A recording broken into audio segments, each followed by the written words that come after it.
बिस्मिल्लाहिर्रहमानिर्रहीम।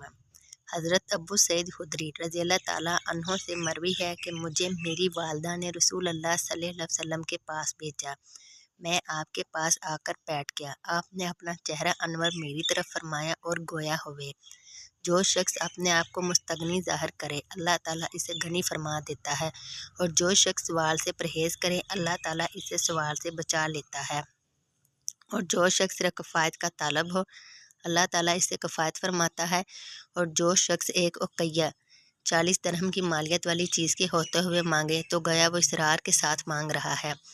अबू सईद ने फरमाया, मैंने दिल में कहा कि मेरी ऊँटनी यकोता एक ओके से ज़्यादा कीमती है, लिहाजा मैं आपसे मांगे बगैर वापस आ गया। सुन्ने नसाई हदीस नंबर 2596।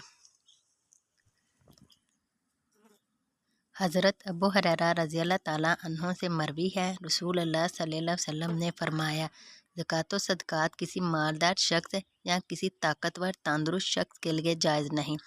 सुन्ने नसाई हदीस नंबर 2598। हज़रत उबैदुल्लाह बिन अदी बिन हयार रज़ी अल्लाह ताला अन्हो से रवायत है कि दो आदमियों ने मुझसे बयान किया कि वो रसूल अल्लाह सल्लल्लाहु अलैहि वसल्लम के पास ज़कात व सदक़ात मांगने आए। आप सल्लल्लाहु अलैहि वसल्लम ने इन्हें गौर से देखा तो इन्हें मोटा ताज़ा पाया। रसूल अल्लाह सल्लल्लाहु अलैहि वसल्लम ने फरमाया, अगर तुम मजबूर करो तो मैं तुम्हें दे देता हूँ, लेकिन मालदार कमा सकने वाले ताकतवर शख्स का ज़कात में कोई हिस्सा नहीं। सुन्ने नसाई हदीस नंबर 2599।